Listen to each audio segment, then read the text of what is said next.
Við ætlum að fara í pallborð og það svo sem ekki mikið nýtt komið inn á Slító síðan áðan. Það er ekki sem að ávið þennan mannskap. Þannig að við skulum bara skutla mikrofónum hérna út í sal og gefa fólki kleift. Þú fær ekki aðra framsögu, sko. Það verður að vera spurningar. Já. Ok, fáum þá bara mikrofón hérna aftast í salin, það komin bara spurning. Sigurður, getur þú? Já, svo bæti ég þér við. Sigurður, ef þú getur 1, 2, þessi er góður. Byrjum hérna aftast.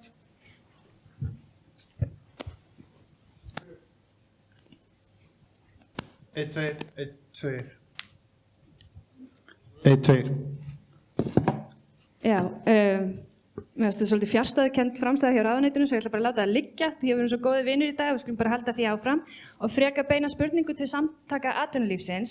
Því nú sagði ég áðan að mér finnst að einhver annar ætti að borga fyrir punktaleiturskjáinn, en gætu við einhvern veginn komið inn hjá atvinnurekendum að þegar er verið að fjárfesta í innviðum, hvort sem það eru físískir innviðir eða stafrænir, sem er nú bara einhverjum svona stóru fjárfestingum sem farið er í, að það sé aðgengi grundvallar spurning, því að það er það sem við erum svo ofta að reka okkur á, að við mætum á vinnustæði og þá er innra kerfið eða nýja opna skrifstofusvæði og svo framvegis ekki hugsað aðgengilega.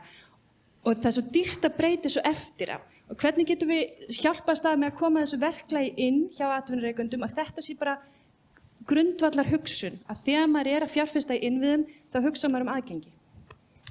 Góði punktar, Davíð. Já, bara mjög góða punktur og þetta ætti ekki að vera neitt mál. Ég skal bara taka þetta til okkar og koma þess á framfæri. Það eru fyrirtæki á Íslandi sem að aðstoða fyrirtæki við þetta, eins og Sjá til dæmis sem að gera mjög góða hluti því að passa upp á svona aðgengismálin. Þannig að þetta á ekki að vera neitt mál og við bara tökum þetta til okkar. Takk. Ok, það er spurning hérna fremst. Það er ekki bara best að fólk kynni sig í hvað skipti þó að það sé að koma upp 2, 3. Já, góðan dag, Áki heiti ég og er með spurningu til Davíðs og hann er hérna frá OR. Spurning minn er svo, á vef samtaka atvinnulífsins er ekki að finna neina stefnu sem tekur mið af réttindum fatlaðs fólks eða lögum jafna meðferð á vinnumarkaði. Er á döfinni að samtökin marki sér skýra stefnu og leggi til eigin framkvæmdaráætlun í þessum málum í samræði við fatlað fólk. Ok, klárum bara þessa spurningu, Davíð. Já, takk fyrir þetta. Nei, við erum ekki með svo sem stefnu á þessu sviði. Við erum með, sko, það er ekki á opnum vef okkar en á innri vef okkar sem er opinbera vinnuveitendum. Þar erum við með sko leiðbeiningar bara hvernig á að fara að lögum og reglum og þar með að luta lög og reglur sem að gilda það þegar menn eru með fatlaða starfsmenn. Þannig að við erum með mjög góða fræðslu gagnvart vinnuveitendum, myndi ég segja hvað það varðar. En við höfum í hyggju að á næsta vetur að taka 1 mánuð og leggja áherslu á sko það hvernig við getum svona nýtt krafta fólks betur og þá er ekki bara að tala öryrkja heldur líka eldri borgara og jafnvel fleiri. Þannig að ég get allavega sagt að við ætlum að svona á næsta vetur að leggja áherslu á þetta og það er þetta góð hugmynd að við gerum það í samráði við og samstarfi við öryrkjabandalagið ef þau verða til í það. Mjög gott. Ásdís í Orkuveitunni, ert þú ekki með spurningu handa henni líka? Spurningu, er eitthvað sem ég getur svarast einhver stefni ef einhver í þessum málum og hafið þið verið að vinna með öryrkjabandalagið í þessum málum? Ok, mjög gott. Takk fyrir spurninguna. Jafnréttisstefnan okkar nær yfir fjölbreytileika af öllum toga og í framkvæmdaáætlun sem að jafnréttisnefndir setja sér út frá þessari stefnu er verið að vinna að alls konar verkefnum til að styðja við hana. Eitt verkefni sem ég man eftir er að jafnréttisnefnd Veitna fór í það að athuga húsnæðismál sín út frá aðgengi og slíku. En við höfum ekki hingað til verið í samstarfi við öryrkjabandið sérstaklega hvað þetta varðar. Ok.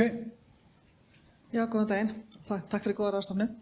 Mér langar henni bara Ásdís að þakka Orkuveitunni fyrir frábært samstarf og ekki samstarf.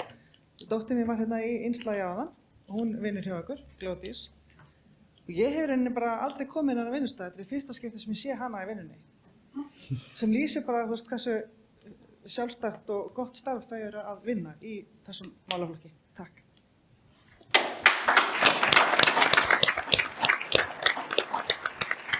Gott innlegg. Fleiri? Já.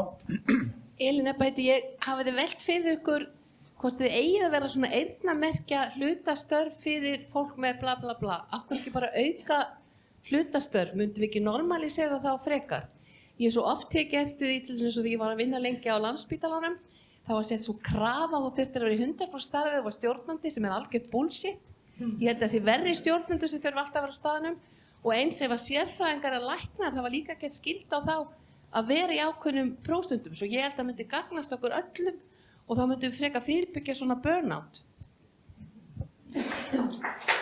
Já, hvað finnst þið görðin þetta? Ef ekki bara rúlla línuna? Þetta er nú stór spurning. Já, þetta er góð spurning. Og við erum ekki með eyrnamerkt x mörg störf sem við viljum að sé fyrir fólk með skerta starfsgetu. Það hefur ekki verið þannig. Þegar ég segi að við höfum verið að setja okkur markmið að fjölga, þá er það í raun og veru bara að skora á sjálf okkur að vera opnari fyrir tækifærum án þess að magnbinda það. Og ég er alveg sammála þér að vinnustaðir sem eru fastir í að allt þurfa að vera í 100% starfshlutfalli, og hér er ég líka að tala okkur af því að nánast öll störf hjá okkur eru 100%. Það er ekki framtíðin. Störf eru að breytast með þeim hætti að kallar á aukinn sveigjanleika og að kallar á að starfsfólk geti sinnt því sem það er gott í og gerir vel á sínum forsendum, og þar er ég að tala bara vinnumarkaðinn í heild, ekki einhver aðskilda kema. Þetta er framtíðin, að meiri sveigjanleiki fyrir alla, bæði hvað varðar starfshlutfall og fleira, þannig að þetta er eitthvað sem við þurfum öll bara að skoða í grunninn, myndi ég segja. Og það gagnast öllum, starfsfólki og vinnuveitandanum, að geta beint hæfni og þekkingu í þannig farveg að allir fá notið sín, sko. Rúlum bara niður lína, Davíð. Já, bara mjög góð ábending og ég held að bara þó með þeim fyrirvara sem ég nefndi hérna í erindinu mínu áðan að í sumum störfum á þetta ekki við, þar sem að störf sem þarfnast mikilvægt sérhæfðar þjálfunar, þá á þetta ekki við, en það eru þetta fæst störf sem eru þannig, sem betur verið, þannig að þetta má gjarnan fjölga hlutastörfum víða.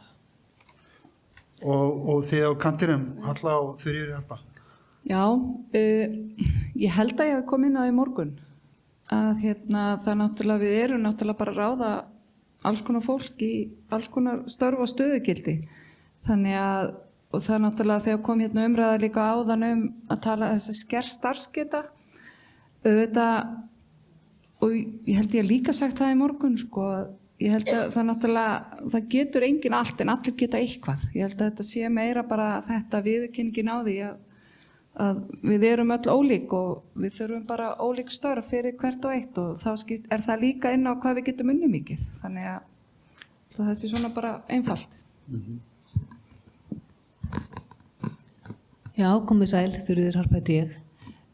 Ég tek undir með því sem þau hafa talað hérna áðan og varðandi það að við þurfum náttúrulega í þessum nútíma samfélag okkar að vera með miklu meiri sveigjanleika í störfum. Við sjáum það bara í samfélaginu á allir þessu kulnunarumræðu og hvernig fólk að detta í einhverja óvirkni. Auk þess sem fólk náttúrulega heldur áfram að veikjast og fallast, og mér langar aðeins að fara út fyrir svigana því að vera að tala þetta orð skert starfsgeta sem að fór óheyrilega töðurnar á einum í salnum, og ég er alveg sammála því að við erum alltaf að reyna að setja okkur einhver bóks, og ég hef nú verið að eiginlega velta þessi fyrir mér dálítið orðið fötlun og að vera fatlaður einstaklingur og það að vera langveikur eða sjónskertur eða eða með einhver geðræna sjúkdóma eða eitthvað annað, lendi í hjólastól eða hvað sem er. Þetta í raun og veru, þessi skerðing allt saman fötlun. Þannig að við getum í raun og veru bara að tala fötlanir, við þurfum ekki að vera feimin við orðið það að þetta ákveðin fötlun, ef þú ert langveikur, að þá hefur kannski ekki einhverja starfsgetu eða orku til að sinna ákveðinu starfi í ákveði langan tíma og við getum verið 100% í 2 tíma eða 4 tíma á dag eins og við getum líka verið 150% í 8 tíma. Það bara mjög misjafnt og við þurfum að mæta einstaklingum þar sem þeir eru og ég held að þessi ráðstefnu í dag hafi aldrei dregið það saman og við þurfum að skapa þennan inclusive vinnumarkað eða inngildan vinnumarkað, alvöru vinnumarkað þar sem allir hafa rými og allir hafa pláss. Sama hvort það geta unnið 2 tíma á dag, geta ekki unnið neitt jafnvel eða að vinna 10 tíma á dag. Þetta þarf bara að vera svona alla veginn á alls konar fyrir alls konar fólk og alls konar störf. Mjög gott. Spurning hérna.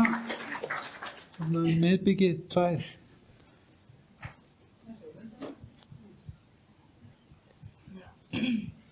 Takk fyrir. Ég heiti Katrín og framkvæmdastjóri í Jafnréttisstofu og mér langaði bara aðeins til þess að nefna, ég viðurkenni, ég ekki með beina spurningu, en mér langaði bara til þess að nefna mikilvæga löggjöf sem hefur lauslega verið nefnt hérna í dag og það eru lögin um jafna meðferð á vinnumarkaði, meðal annars vegna fötlunar og skertrar starfsgetu. Þarna held ég við eigum dálítið gott tól sem við þurfum að æfa okkur að nota vegna þess að þessi lög þau gera þá kröfu til atvinnurekenda að þeir gæti þess að vinna markvisst að jafnri meðferð á vinnumarkaði. Þannig að það eitthvað sem og gott að þú nefnir frá Orkuveitunni ykkar jafnréttisstefnu sem lítur mjög vel út. Kíkja á þessa löggjöf því þið getið klárlega nýtt ykkur hana. Þetta bara svona hvatning til þess að muna eftir þessa löggjöf. Takk. Takk fyrir góða ábyrgð. Til vinstri. Já, komið sæl og takk fyrir það flotta málþing eða ráðstefnu. Ég félagsfræðingur og ég líka félagsvinur eftir afplánun hjá Rauða krossinum. Og þess vegna ég að leiða hugun að því með fanga. Ef að fangar fá ekki atvinnu eftir við komum fangis, hafa kannski menntunina, reynsluna, viljan, vinnugetuna, hafa allt, en enda sem öryrkjar af því þeir fá ekki vinnu vegna af því þeir hafa afplánað og þegar að maður búinn að reyna í ár að sækja vinnu á mörgum stöðum, þarna erum að búa til öryrkja.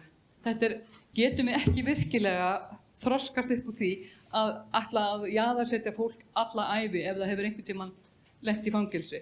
Þannig mér finnst þetta mjög mikilvægt að við veitum þessu og ég tek líka undir þetta með hlutastörfin.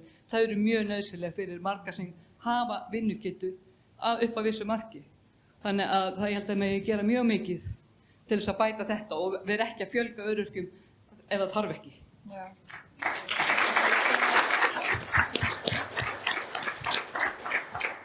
Svo má kannski segja að það sé kannski ekki... Varstu búinn að biðja orðið, Sigurður? Nei, ég ákvaði styrast. Það kannski ekki lögmál að það taki 173 klukkutíma að sinna öllum hlutverkum í öllum fyrirtækjum. Þú veist, hvað ekki meira en minna. Mér langar aðeins að bæta leggja orð í belg.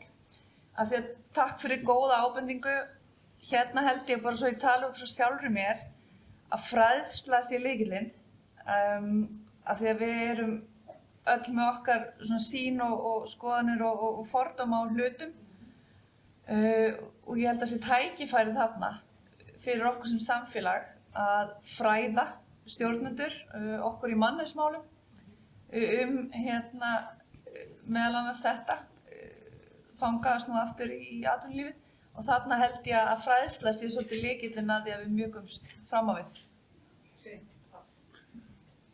Fleiri spurningar, við förum nú að loka þessu. Förum nú ekki að bæta á kullun og álag fólks með því að treyna ráðstefnur. Reynum að vera svona í 97% nýtingu hérna. Eigum við kannski að reyna að varpa svona einhverjum samantekt og tilfinningu fyrir deginum hérna á kantinn til formanns Öryrkjabandalagsins aftur. Fá svona Já, nokkra vangaveltur svona ekki út í lofti, hérna inn í salinn. Já, takk fyrir þetta. Eða bara einhverja góða vísu, sko. Einhverja góða vísu. Já, ég svo langt síðan ég lærði skólaljóðan, ég hef ekkert í höfn, já, ég þurfti að googla þetta, sko. En þetta snýst aldrei, hefur snúist aldrei undanfarin ár og mánuði og vikur þetta við og þið og þennan aðskilnaðan sem verður og einmitt eins og hún kemur inn og varandi fanga þessa jaðarsetningu fólks ef það er ekki akkurat 100% í öllu sem það gerir og það er það sem hefur verið bent á svo ofboðslega lengi að við verðum einhvern veginn að snúa þeirri braut sem við erum á.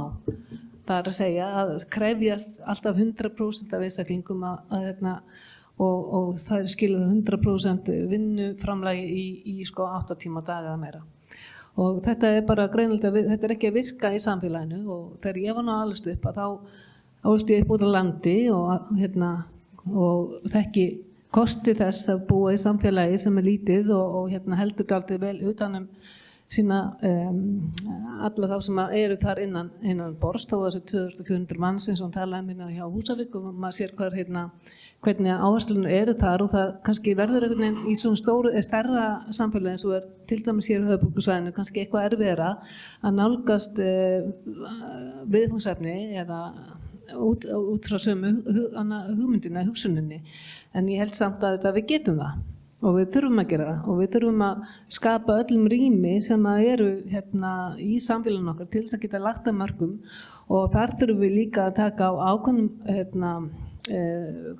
ákveða á til dæmis skerðingum á örorkulífeyrir sem að verður eiginlega til þess að fólk einhvern veginn bara beygir af áður en það eiginlega kemst inn á vinnumarkað þó að sé bara kannski getur skapað sér að fundi sér störf sem eru kannski 2 tímar að 3 tímar á dag að þá því refsað fyrir það. Þannig að við þurfum, þetta er svona viðfangsefni og sem að stjórnenda eru vissilega orðin meðvituð og mér þykir alveg ofboðslega flott þessi dagur, hvernig hann hefur þróast og hvernig við fengið innsýn í mjög misjöfn margar hlíðar og í mörg horn að líta og þannig að ég held að það sem við tökum með okkur bara í veganesti, það er það bara einfaldlega við þurfum að skapa öllum rými og allir þurfa einhvern veginn að fá, tækifæri til þess að komast inn á vinnumarkað, svo eru auðvitað til fólk sem að blómstrar ekkert endilega inn á vinnumarkaði en leggur sitt af mörkum í samfélaginu engu að síður í sjálfboðalega störfum bara svo það sé sagt og það er líka mikils virði. En allavega þá langar mig bara til að þakka, eru kannski komin að slítum með það? Átti ég bara að klára þetta? Já, klára. Það langar mig til þess að losna þessa kullinu sem varst að tala En mér langar til að þakka honum Stefáni Hrafni Hagalín alveg sérstaklega fyrir frábæra fundarstjórn og öllum þeim sem að hafa lagt orð í belg vil ég þakka sérstaklega fyrir bara töluð orð og sitt innlegg í dag og ég held að við förum með bara gott veganesti út úr þessum degi þar sem að við veitum það að verkefnin eru ærin og þetta miðar alltaf að því að við viljum öll geta lagt eitthvað að mörkum í samfélaginu og það þarf að skapa tækifæri til þess. Það er bara svo einfalt. Mér langar til þess að ég þakka öllum sem hafa komið og finnst þetta bara góð dagur og við höfum átt gott samtal og mjög mikilvægt og ég vona að þetta sé bara upphaf af ennþá meira samtali og ennþá meira skilningi og fólk leitist eftir því að skilja aðstæður annara og þá líka þeirra sem að lenda í því að missa starfsgetu eða starfsorku í einhvern ákveðnum tíma eða fatlast og vera fatlaður eða veikur í einhvern tíma. En allavega þá vil ég líka þakka sérstaklega ég er með ég er með þakkir frá Sævari Pálssyni sem er formaður málefnahóps atvinnumál og hann gat því miður ekki verið hérna með okkur í dag en hann vildi þakka starfsmannahópsins Þórdísi Viborg sérstaklega fyrir sína vinnu og við málþingið eins vil ég þakka náttúrulega öllum öðrum sem hafa komið að þessar vinnu en sérstaklega vildi hann þakka henni og bað mig að koma þessu á framfæri og hún Lilja framkvæmdastjóri Öryrkjabandalagsins, ég held hún sé einhvers staðar á leiðinni inn með smá þakklætisvort og ég ætla að biðja hana Þórdís að koma Gjör svo vel.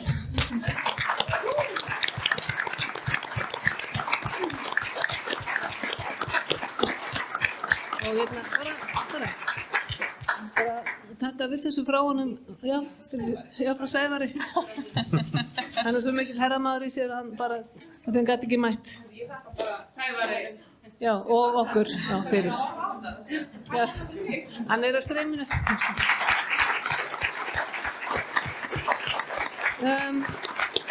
Að þessu sögðu þá ætla ég ekki að hafa þetta lengra, þetta bara orðið aldrei gott og ég ætla bara segja þessu bara lokið að minni hálfu með mikil þakklæti og óskum mikið og gott samtal í framtíðinni.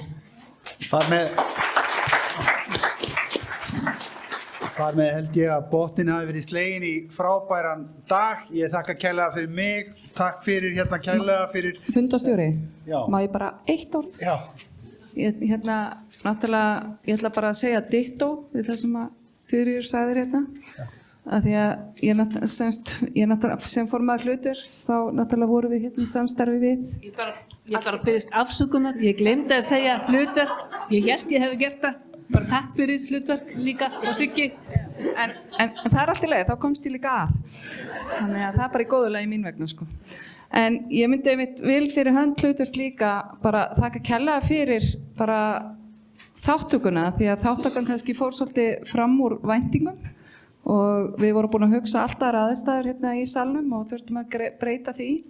Og ég vil líka fyrir hönd hlutverk þakka Þórdísi kærlega fyrir þennan undirbúningsvinnu og takk fyrir samstarfið Öryrkjabandalagið, það var bara ómetanlegt. Hlutverk var búin að ganga með í maganum í einhver 2-3 ár að halda svona ráðstefnu og við leituðum til Öryrkjabandalagsins og þau tóku rosa vel í þetta og þetta hefði ekki bara verið hægt án þeirra. Þannig að bara takk fyrir það.